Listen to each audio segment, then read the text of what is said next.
Welcome all. This is Marduk's Musing, myself, Mario, and Dorje, and we're here to do the 2025 forecast part three. This is going to be for September to December. And Dorje, you want to say hello? Yeah, it's Dorje from Heart Astrology here, and excited to go over this, Mario. I mean, there's quite a lot going on in the last quarter, last third of the year that we haven't touched in on. Some part of that, I think, is a review of the energies that were introduced in the spring and the summer, and then a reintegration of them, or because a lot of it has to do with the retrograde motion of the planets, remaking aspects or re-entering signs that they ingressed out of in the last half of the year. Yeah, well said. Dorje's talking about the Aries vortex, the ingressions into Aries of Neptune and Saturn that's happening in the spring. And then what we're seeing in the fall, the second part of the year, is those planets exiting, regressing, or retrograding back into Pisces. And we're also seeing a revisitation of those energies, as Dorje said, through the squares. Both Jupiter first and then Mars are going to square the Aries vortex, thus complicating, underscoring, and nuancing attention of what is introduced, this new vision or dream that's introduced into humanity in the spring. It's Well, gonna Mario, I know you're a Virgo, but like a Jupiter-Mars square, there's nothing nuanced about a Jupiter-Mars square. That is like some big, like fire, like, over the top energy when you get those Jupiter-Mars squares, you know? no, but it's Jupiter squaring the vortex, and then Mars squaring the vortex. You That's know, right. Yeah. so it's Yeah. even like more underlined, right? It's, Yeah, for sure, for sure. I mean, to me, it kind of like invokes the symbology of like like if the Roadrunner and the Wile E. Coyote cartoons, it's like it's like that coyote is about to get slammed. He keeps coming back alive, but he's going to get hit again in the fall. It's like that truck's going to round the corner and run over him again, even though he thought he survived in the through the summer and the spring. what an analogy for the modern world. Oh Well, boy, yeah. we'll see where we fit into that. It feels like we're almost like I don't know what the exact analogy is, like in a family, like all of a sudden you're introduced to all these stepchildren or some other family that's related to your family somehow, and now you're just like secondary, you know? It's Yep. something like that almost. It's like the machines that are coming in, like what space are they going to take up? What space is there to take up? We're here in this space, and with the Aries vortex, with the dissolving and the reemerging, yeah, we'll get into it. So one last thing before we get started for everyone. Um, the context or the environment I'd like to interpret through the human design. And what that is that the North Node in Pisces throughout the whole year for the next 2 years is in gate 36, South Node, gate 6, starting in a couple of days in January 30th. And that'll be till June 13th. And so we're going to be dealing with relationships and the integrity, authenticity of our relationships with others. That'll shift on June 14th to the North Node going into gate 22, the gate of grace, and the South Node going into gate 48, 47, the gate of oppression. And so we're talking about the second half of the year. And what I mean by grace and oppression is that there will be a tension between us focusing on what's important for us as individuals and as a collective, despite the challenges of external forces, minimizing resources and changing environment, attempting to oppress and shift the environments.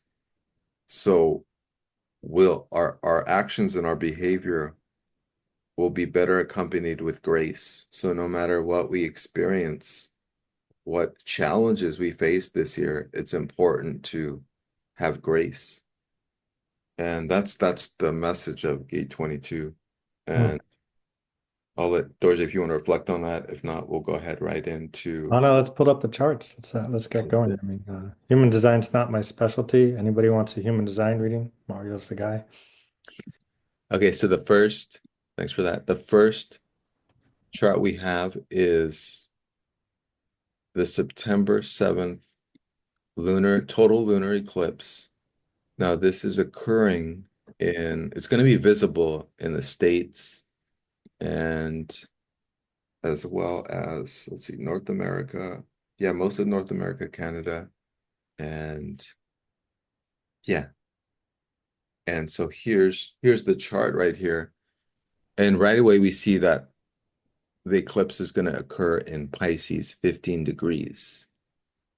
And the south node will be, sorry, the sun will be in Pisces, in Virgo, sorry, in Virgo, and the moon will be in Pisces.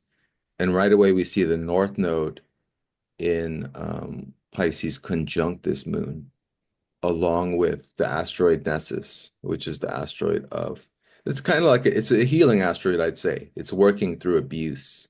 You know, Nessus is both Pluto and Mars together.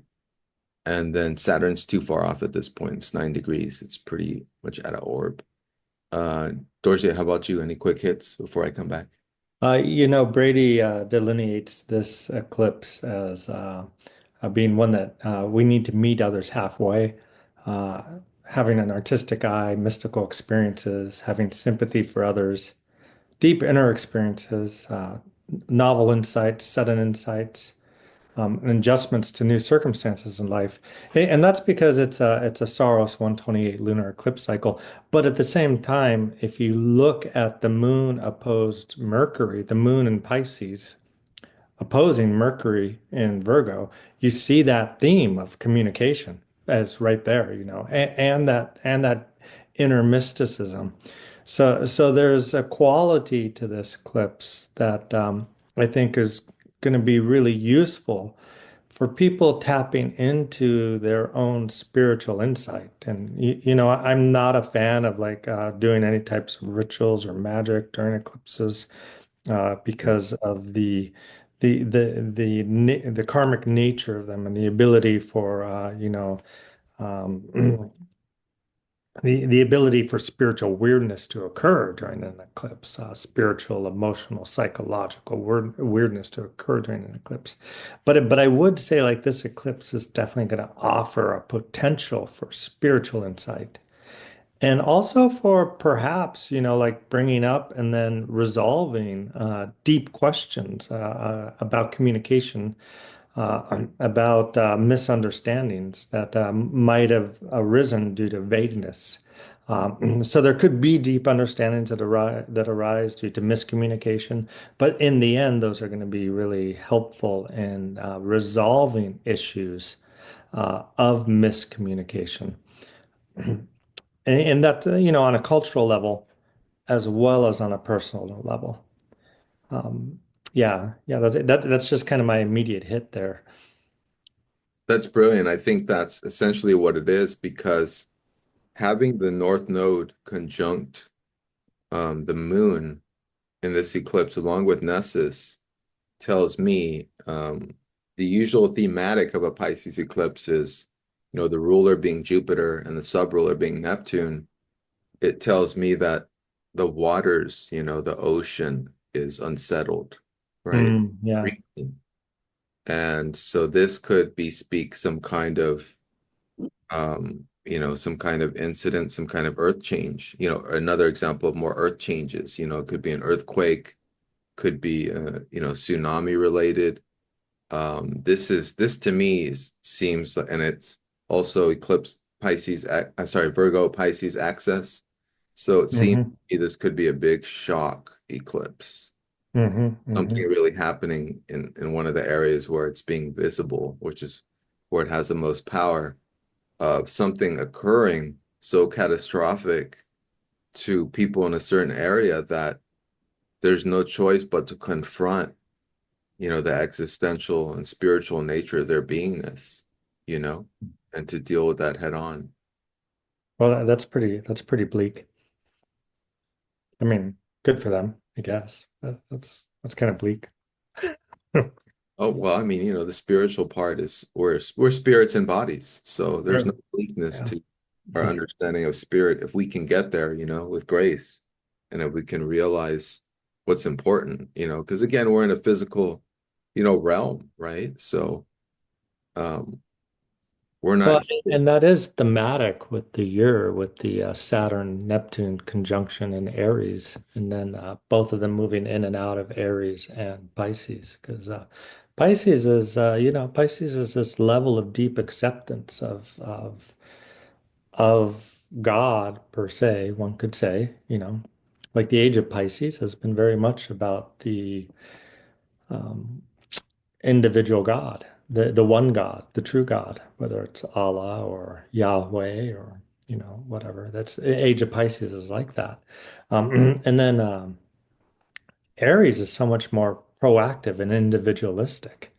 What is your spirituality in relationship to into the accepted spirituality of the mass versus your own inner truth. And I think that is part of the themes that people will be like relating to a little bit this year. With that is the ability to really dive deeper into your own belief system and belief structures, not the ones that you're given through like, Sunday school or through the 700 Club. If anybody ever watches that anymore, I don't know. Is that even still on? I don't know. But the spirituality that you find individually through coming to understand your own personal relationship, not a mediated relationship to what is uh, being a human. And I think that's part of the call and the challenges that we're facing this year. And I think this series of eclipses in the lunar eclipses in the Virgo Pisces axis definitely um, invoke that experience and invoke that journey for as part of the zeitgeist of the year. Beautiful. Do you think then that the Aries vortex with Neptune and Saturn portend a new vision, a new dream of humanity, in the sense that we're not giving away our power to some external force anymore, that we're forced to into the Aries kind of lone wolf individuated essence of who we are, that's could be the new dream, or at least the new image, or I don't know. It's an interesting question, because Pluto in Aquarius has always, always moved humanism, the ideal of the human community forward. Every time it comes up, every 280 or so years, the last time being the French Revolution and the American Revolution and these n noble ideals of humanitarian egalitarianism and fraternity and freedom of man, between 1780 and the end of 1790.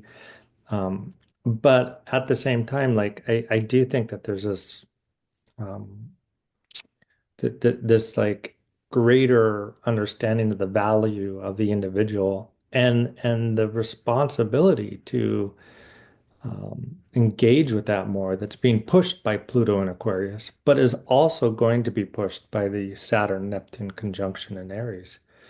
There's some research out there that I've been reading on how Saturn and Neptune conjunctions uh, tend to create a movement towards mass protests, uh, and especially like it's really strongly associated with the communist era in Russia. right, And the collective and the gathering of the collective to demand the individual has rights beyond what the king decrees. right, right. I would say right now we're kind of like I mean, right now at the beginning of the year, it feels like there's kind of like that particular question. There's a boil festering about it, and over the course of the year, I think that's pardon the language. I know we're both Virgos, but that boil is going to be kind of like busted, and it's going to spew out, and it's going to be just total chaos. And that these eclipse cycles are going to be part of that, as well as the Saturn-Neptune conjunction and Uranus moving into Gemini and Pluto being in Aquarius, all of that significant shift of the outer planets. Well said. I could go on and nuance, and I'm sure you could too. But let's move on, and we'll come back to it because the Aries vortex is all over every chart that we're going to look at this year. So we'll definitely come back to that. Um, any last things before we move on from this Well, chart? just out of curiosity, since we're touching in on it again, like what do you see the Aries vortex as being about, and a societal broad perspective, but also for an individual perspective Yeah, at the chart point? that's the question. When I look at it, we're looking at the world axis. We're looking at that degree, right, where things begin.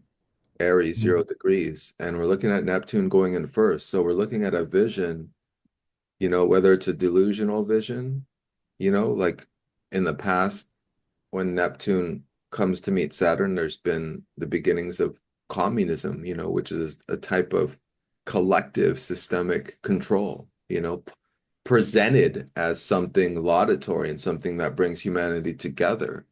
Hmm. It's, you got deception mixed in with the solidification of a new system. So it's pretty disturbing to me. But when I see Neptune by itself first, it's that there's a month or two where Neptune will be in there by itself after March 30th. And so it's a little while before Saturn jumps in on May 25th. But there's other factors, there's the Venus star point on, Hmm. and I think that's on March 23rd, and that's going to be 2 degrees Aries, and that's a beautiful signature.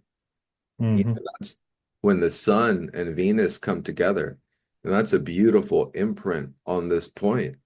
And it'll create a tension, between Saturn and Neptune and the sun and Venus imprinting its Venusian kind of grace over what is going to happen, what is going to emerge from this new beginning. So I see it as a new beginning that is going to be supported by Pluto and Aquarius and Uranus and Gemini, right? We got the trine and the sextile. Hmm. It creates a minor grand trine altogether. And that's going to be on and on until 2027 for the next 2 years. And as you pointed out, so clearly, we have planets that are squaring the Aries vortex. In other words, there's going to be responses to whatever emerges Hmm. during that time. And those responses, Mars is not light. Mars is direct and action oriented. Yeah. Jupiter Yeah. is going to expand, or confuse things, or make too much of it, right? Which causes, Mars to come in later, right? And check it. So there seems to be it's part of this whole synodic cycle with that Jupiter Saturn conjunction in 2020, 21. And it seems like we're going through a process of something is being birthed in this environment of humanity. And what we're looking at is whether that supports humankind or not. And if it doesn't support humankind, how can it? We're going to ask the questions. How can this support us? Because we're still here. We're living here. We're in our beingness here. We're still realizing our essence as spiritual beings. And and that'll be the questions that'll come up for all of us, for you, for myself, for everyone listening, is what emerging from this Aries vortex, is it supporting us or is it not? And if it's not supporting us, are we to modify it so that it can support us? That to me is the high frequency, the a way of looking at it from the high road, from how can we utilize this planetary geometry that's occurring for the first time ever in the next two Mm. years. Yep. All right, ready to move on? Let's go to the Yeah, next. yeah. Let's see. What do we got here? Okay, so I'm gonna go to I'm calling it the vortex eclipse, but it's the September 21st solar eclipse. Oh yeah, yeah. And I'm calling it that because it's conjuncting, or actually it's opposing because it's in Virgo Libra. So it's actually very close, maybe 2, 3 degree orb opposing the Aries vortex. Can you see it? Yeah, yeah. Let me know if I need to make it bigger. I can make it a little bigger if need be.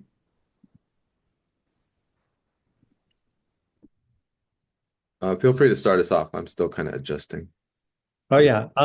yeah. So then this eclipse, it's got this kind of like opposition to I don't know what's that Saturn.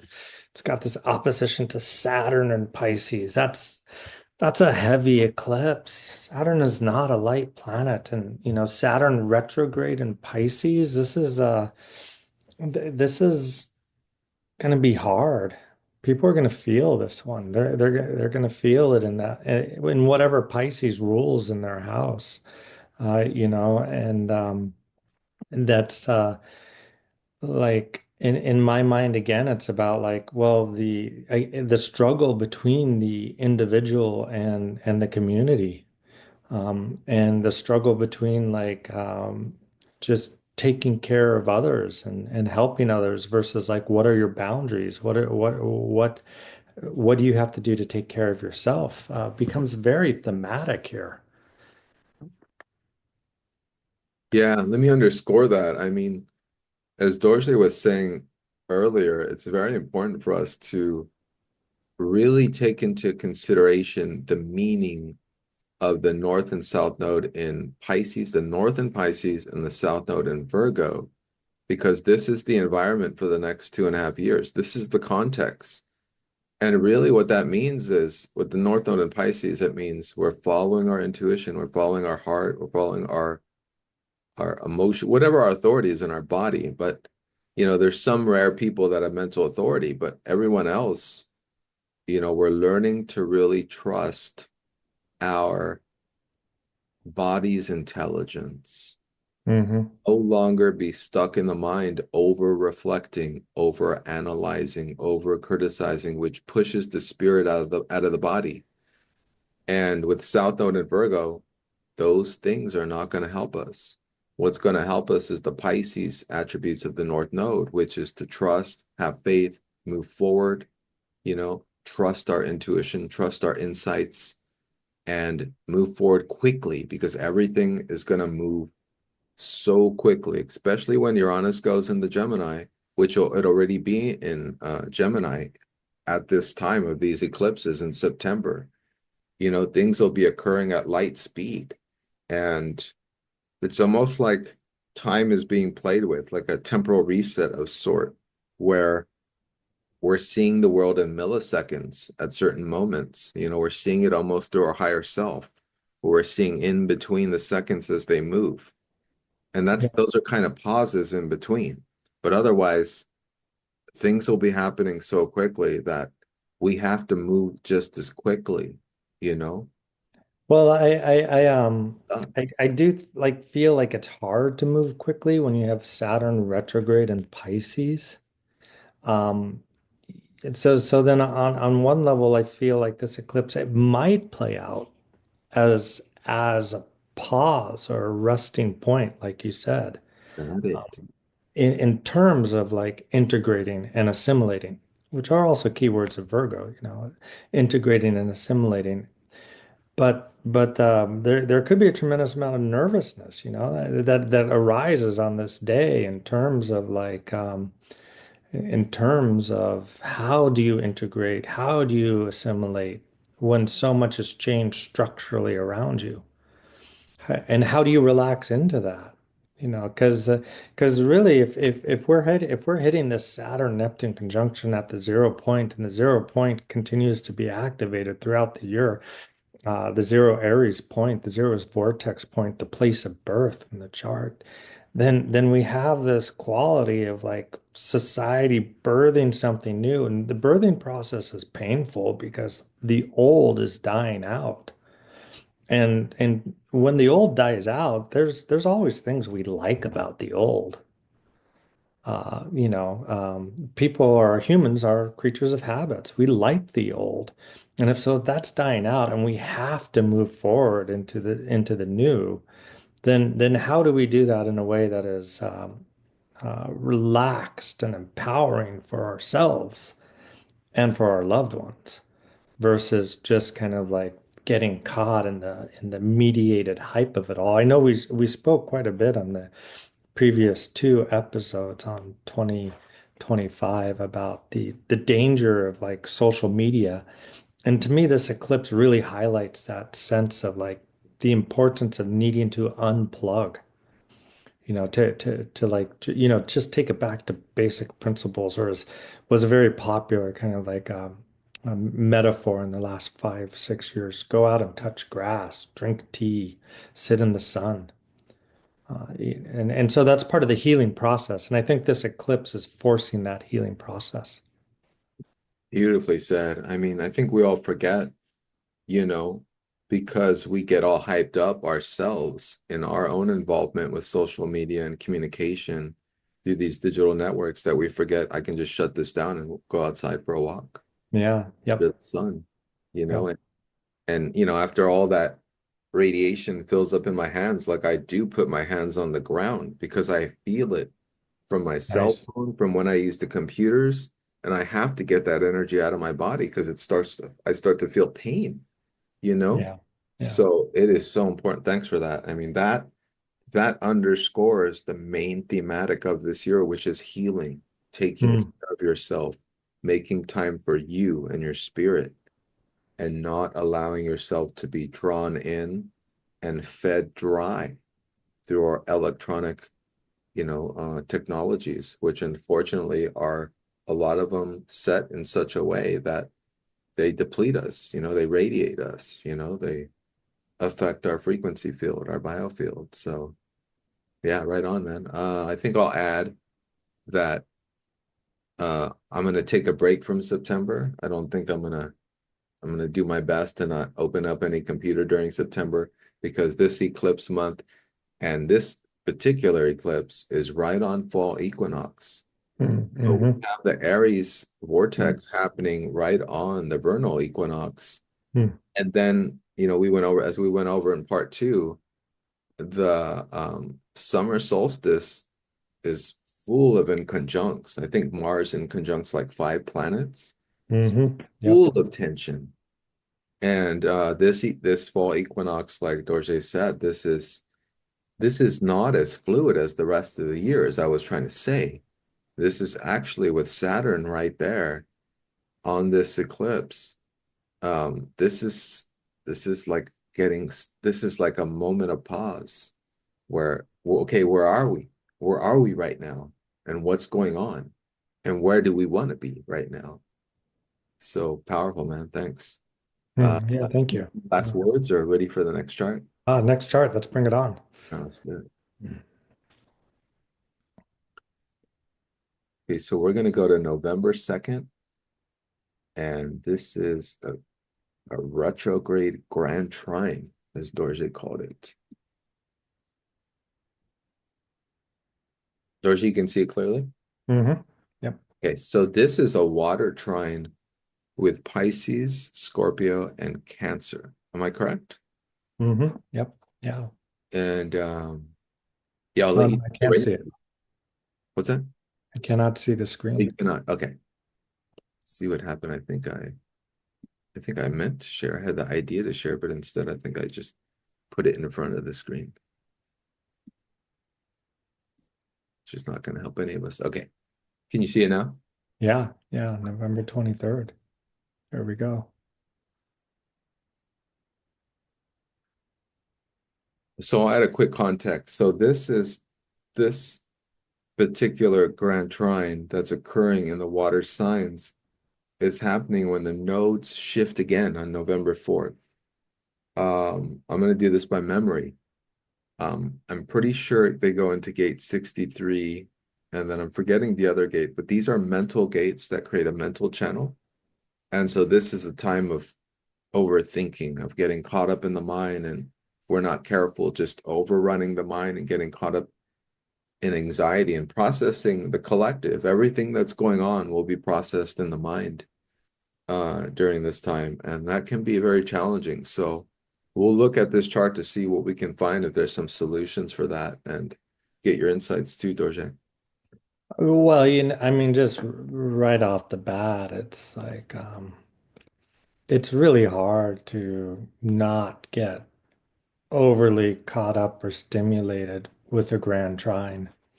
I mean, grand trines are just they're just famous for like opening up the gates so that like whatever it is just can run, can just run freely. That I mean, but it's a good energy, right? It's a good energy because it's Venus Mercury conjunct. I mean, that's like a processing emotions, being able to process them. It's Jupiter and Cancer. It's Saturn and Pisces, so a very emotional quality. But to me, like there's a little bit of a danger here, and that people get a little bit overly excited about whatever the issue of the day is, right? And well, with Jupiter retrograde in Cancer and Saturn retrograde in Pisces. It could be, resources. It could be a lack of resources, and people feeling like, oh, we need to get as much as we can in this situation or out of this situation. And the so this could be, like it could see possibly some kind of like bubble type experience, maybe with the resources or crypto. I might theorize where people get really excited about something that isn't really what it is. So I'd say like during the month of November, be very careful with how you allocate your resources and keep a container on how you're thinking, what you're saying to people, and the situations you put yourself into, because this is a type of dynamic energy that things could get out of hand. Well said. I'll add in, we got a exact conjunction between the asteroid Pholus and the moon, and Pholus Hmm. is about things blowing up. Oh, no kidding. So Yeah. that's an emotional blowout. So that underscores what you said. Yeah, that's a testimony there, a second Yeah. testimony. And it looks like we have Black Moon Lilith. It's a wide conjunction with Mars, but like raw, raw, like direct, intense, warlike energy, coming out, someone coming out with their truth very intensely, Hmm. that is. And then we have a loose, or a wide, it's not too wide, maybe a little wide opposition between Uranus retrograding back into Taurus and the Venus and Mercury in Scorpio. Yeah. Cosmic erraticness with the mind and with Venus, our values, and worry about what's going on.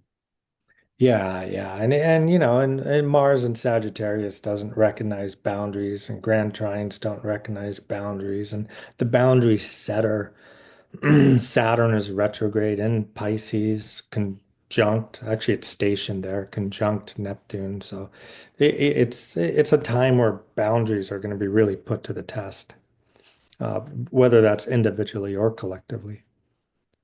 Got it. Well said. Yeah. All right. Anything else to add in before I go to the next chart? Let's see that. Let's see what we got here. Let's see how we wrap this up. Yeah. So now we're going to go into, I'm calling this the December vortex square. Let me know if you can see it clearly. Mm-hmm. Yeah, well, I could see it and then it disappeared Oh, out. Now I no. see it. Yeah. Yeah, there it is. Yep, got it. So here we have,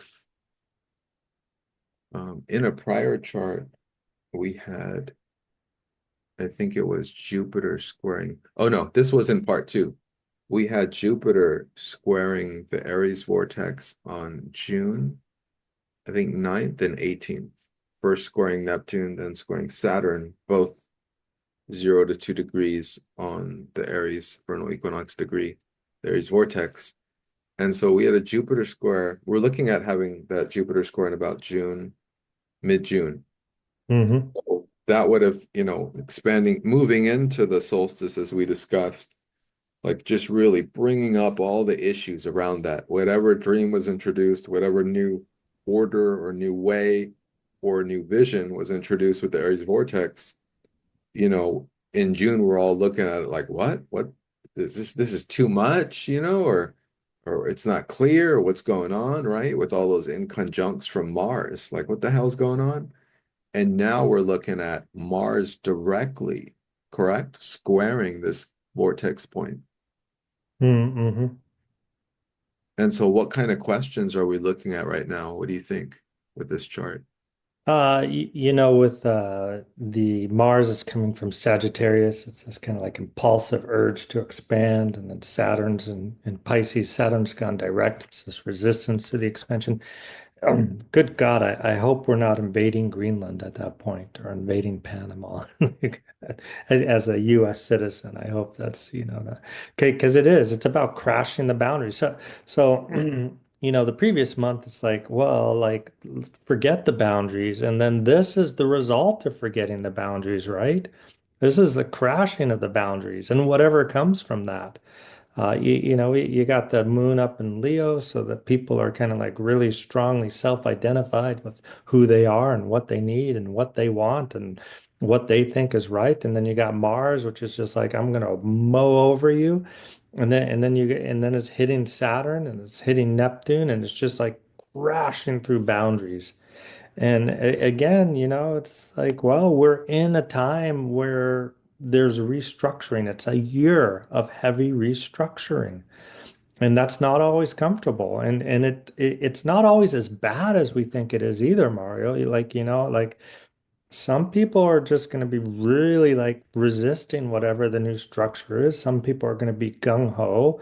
Whatever your political ideology is, you're not going to get what you think you're going to get out of this year because what's being born is new. It's not what you think you want, and it's not what you think you don't want. It's some third thing. And this third thing really, I think, comes crashing in around December. Wow. All right. So I'm going to add a reflection here that may be out of context and maybe, like you said, this could be bringing the old back to the new. So I hope this doesn't occur, but I'm just seeing it too clearly now. So I'll point it out to you. So what it is if you look at where Mars is, right? It's in Sag. Mm. So if we think about the United States chart, we got Hmm. Sagittarius on the ascendant, correct? If we're using the chart, when the war started, right? There's controversy over which Oh chart, yeah, yeah, yeah. The Sibley chart. Yep. right? Yeah. If we're using the Sibley chart, then that's Mars on the ascendant, and then Jupiter is in 23 degrees Cancer, so that's a little past the sun in the Sibley chart. And then we got some other action here with Uranus and Gemini, which would be the Hmm. seventh house of open enemies in the US chart. Or actually, it's retrograding into Taurus. Yep. So it's Yeah. going into the past. Uh, Yeah. Yeah. so that to me, you know what it just made me think of, and this date that you gave me too, right? The date of this particular uh, vortex square is December 8th. So on December 7th of 1941 is when Pearl Harbor occurred. Oh, interesting. So I'm Yeah. wondering and hoping this is not some sudden attack, right, on the United States or some kind of sudden attack on another country. It doesn't have to be the US, but the chart, the Sibley chart, seems to speak to that. I'm wondering if it's not some sudden attack, which is used as an excuse to bring in another level of this Aries vortex vision. Yeah. Yeah. Like That's like you're pretty saying, stark. something, something new again. So I mean, all we can do is observe and see. And I hope not. But when I looked at this chart, I said, that's a lot of tension. That's a lot of war energy. Yeah, yeah, yeah. Mars in Sagittarius likes breaking boundaries. And also at the same time, then Jupiter retrograde is going over Mercury, and if people want to like contemplate like how well it's stationed on the U.S. Sibley chart practically. Uh, let's see. Yeah, no, it's stationed at 23 degrees. Is that right? 20, it stations at 24 degrees, right on the U.S. natal Mercury, Wow. ruling the 24, 25 degrees right on the U.S. natal Mercury in Cancer in the Sibley chart. And that natal Mercury rules the midheaven. It also rules the seventh house.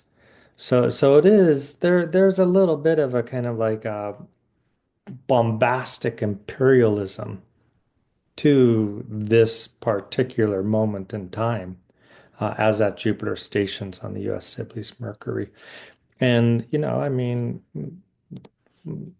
on whatever side of the political aisle you fall upon, there's definitely murmurings of a type of revitalization of American imperialism that's being broadcast through the mediated airwaves right now. Or putting America first is another is the media presentation of it, right? Yeah, Like sure. Yeah, yeah, yeah. That's one of the so, presentations. but Yeah. that's the political contrast, right? Yeah, Uh, so I mean it could play out as like another way it could play out is like a real collective bargaining or collective kind of like gathering of um ideals of the people and I think it could play out like that in terms of like protests or in terms of uh, yeah, get political will to move against any programs that they think are not appropriate or just. But then you're right. Another way it could play out is kind of like some nation state chess piecing. So I hope that's not the case.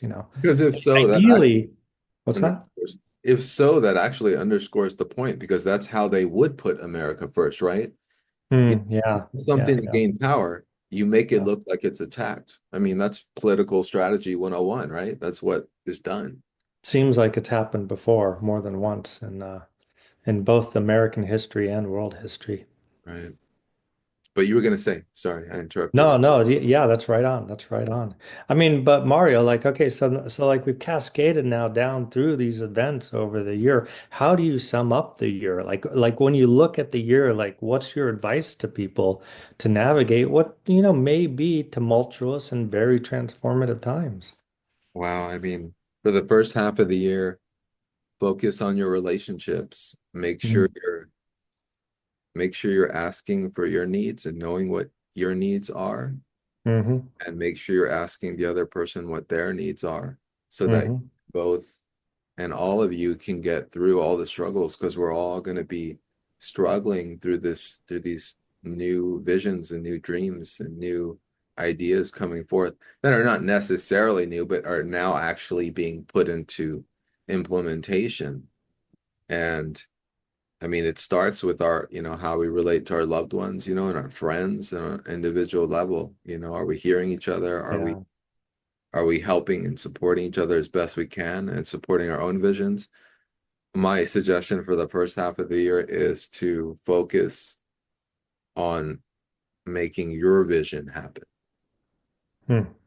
and and do your best not to give your power away to the mundane, to these uh, quote unquote leaders, on social media and all these, because we're just being blasted with ideas, and that's how it works. I mean, that's how you destroy knowledge, is you Mm-hmm. overflood the mind with information so that Yeah. the Yeah. mind can no longer discern, but is Love just the lost, zone.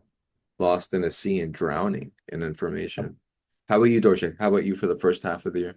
Oh, no, I think that's right on, and my site is and my brand is Heart Astrology, and it's really like being in that heart-centered place as much as you can be with those who you have connection to, and uplifting it because like from that place of the heart, that's the healing place in relationships. And that's how, like, when someone's really stressed out, if you can connect with them on a heart level, you can immediately help them, like, center down into who they are. And that's the work we're all going to have to do with each other is help support each other, like, be grounded, be centered, and be positive. Because I think, like, on all sides of the political spectrum, like times of great chaos is the breaking apart of the structures and the monoliths of power get very grumpy when their structures and their grasps on the power are getting broken apart on all sides of the political Yeah, spectrum, that's well said. and so we need to like take a step back from whatever our own politics are and just reach out and be like, loving and good towards other people. And like you said, to ourselves and like, well, I'm gonna walk my path true. I'm gonna walk my path true. And I feel like that's just the best advice that you gave there. Like walk your path true and be loving. Yeah, well said. Well said. We'll compliment you. What do you feel about the second part of the year, beginning with, the equinox? No, sorry, the solstice, and moving to the eclipses of September and the rest of the year. But I'm generally of the sense of like, A, stay grounded again, but also B, like, don't let your head get caught up in the winds of the time and the gale winds of the time. Like, don't let whatever forces out there that are like stirring things up, like pull you into their dynamic belief system and put you on the front lines in a situation where you don't want to be. And I think that's really, really important at that point for the second half of the year. Oh, yeah, well said. Well said. I actually have a quote similar to that. Yeah. Oh, no kidding. Oh, so we're in line with each other here Yeah, and because I how we're wrote seeing this. I wrote that it's a year where nothing is as it seems. Hmm. And on every level, on every layer, on every Yeah, yeah. That's that Neptune quality, that that Neptune that's the Saturn dance. that's the Yeah. Neptune presentation. And then how I feel about the second part of the year is, as Dorsey was kind of underscoring for us, as it does seem from afar, it seems like, oh, things will kind of calm and the rest of the year will go as easy and not as intense as the Aries vortex spring. However, I think with some of the charts we did for the second part of the year and the nodes being in 22, gate of grace or disgrace, and 47, the gate of oppression, I think that there'll be reactiveness to that Aries vortex to whatever occurs. And so for us, I think, and also with Pluto being out of bounds and being so powerful this year, it being, the beginning of the rave new year and the beginning of a new cycle, I think, as Pluto does, Pluto will destroy any and everything that's not authentic. True. And so it could mean that maybe some of what we do as humans, some of our fields and disciplines and ways of doing things, it's maybe there's a new way. Now, is this hopefully this new way involves us, you know what I mean? Because it just looks otherwise, at least that's one of the visions. But another vision could be, how can we as humans create a new, vision for ourselves on how we can support each other in a world of dissolving structures. What Hmm. structures do we want to build? And to do it authentically, because that's what Pluto asks. Pluto will only support authenticity in terms of the social and the communal structure. And this will impact everyone because Pluto in Aquarius is also calling into question any deception put on the masses, you know? So all the deception that we've experienced through our leaders, our our artists, our actors, every field is being questioned as to whether they have been authentic. And if not, those careers are being destroyed as well. Does that make sense? Mm-hmm. Sure, yeah. I mean, I think that there's another side to that, which is that also people who are authentic coming at it from, that Aries 0 point warrior nature, because Aries is a sign uh, of the warrior, um, and they might be like brought down too, so it's really in my mind there's just this quality this year of like really going into your heart to like, oh, this is what's true for me, and abiding within that and being willing to like embrace the enlightened spiritual warrior quality of that Aries, which isn't necessarily like, going out and hurting people or projecting your shadow on other people, but is like really like how do I live a spiritual truth in a world that's just gone a little bit mad? Beautiful, beautiful set because that fits in with my, I think, my real, we're kind of getting to it, right? Like my real vision of this year, I feel, is is to witness, is to observe what is occurring, right? And be in that Hmm. spiritual place of observation and witnessing, of silent witnessing, and just observe what's happening, being in the heart, being in your own body, being in your own integrity and authenticity, and only jumping in to get involved when it's correct. When you feel the Yeah. correct impulse to Yeah. jump in and do something and make yourself seen and make your word or your own vision and your own truth present and seen, then to do so. But otherwise, we're just observing this rare, carnival that's just been just is coming into town and seeing what is occurring, seeing discerning through the mist, through all um the glamours that are going to be put before us and seeing through that. Yep. Yeah, for sure. For sure. Cool. Well, thank you. Thank you, Mario. You Yeah. and I And think everyone who listened. Okay. what's that? Oh, I was just gonna say, Dorje here, it's thank you very much, Mario. And if you have any like desire to know how your personal chart navigates through this, both Mario and I give readings. It'd be good to hear from you.